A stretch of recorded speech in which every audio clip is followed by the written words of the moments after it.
something truly magical and mystical about mountains. Mountains amaze and delight us, inspiring the human mind to peaks of excitement and curiosity.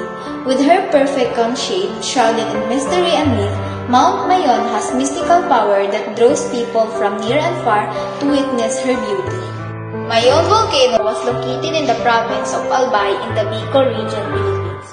Mount Mayon can be seen from just about any area.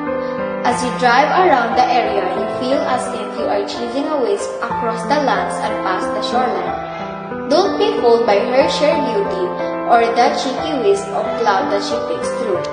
Mount Mayon is an active and demanding mistress.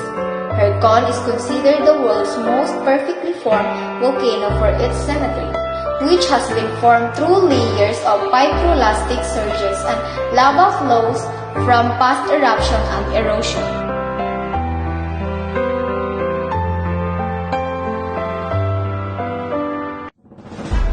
Long ago, in a place called Ibalon, there lived a beautiful maiden. Her name was Daragang Magayon, the beautiful one. She was the daughter of Makusug, the strong one, chief of the tribe.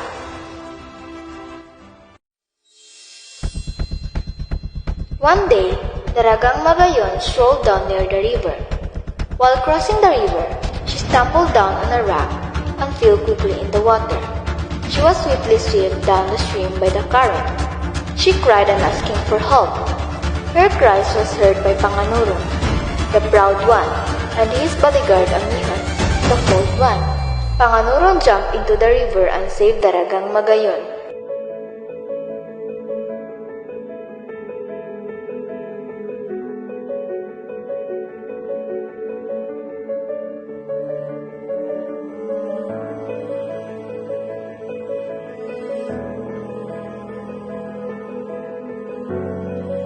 Daragang Magayon was grateful for Panganurong.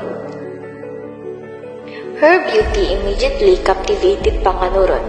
He realized that he finally met the perfect woman for him. At the same time, Daragang Magayon was attracted to him. Panganurong asked Makusug's permission to marry Daragang Magayon, but Makusug could not permit them to marry. Tribal law forbade marriage outside of the clan. As tribe leader, he had to enforce the law. Yet, as a father, he wanted to make his daughter happy. Meanwhile, Patuga, the eruptive one, learned about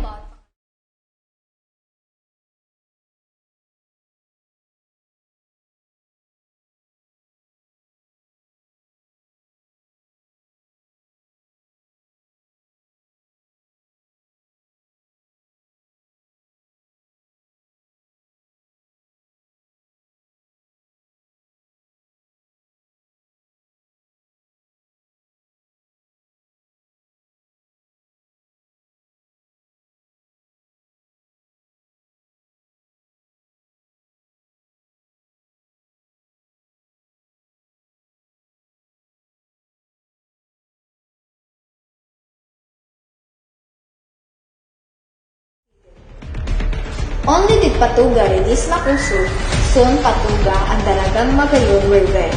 But in the midst of merrymaking, pandemonium broke out in Panganurong and his tribe arrived. Fighting ensued between the two tribes. In a few minutes, Panganurong fatally struck Patuga. However, during the skirmish, a poisoned arrow shot from nowhere fell on Daragang Magayon's breast. Panganurong rushed to her aid as he knelt over the dying Daragang Magayon. An enemy hacked his head off. After the battle, Daragang Magayon was buried and her death was mourned all over the land. Where she was put to rest, a mountain mysteriously appeared. This mountain is now known as Mayon. It is said that even dead and in another form, she still hunted by the men who loved her. When Mayon is said to erupt, this is Patuga challenging Panganurong. But when Mayon is calm, Panganurong is embracing her. The tears of Panganurong are shed as rain at time in his grave. Until today, many is still delighted by the love story behind the legend of the Mayon volcano.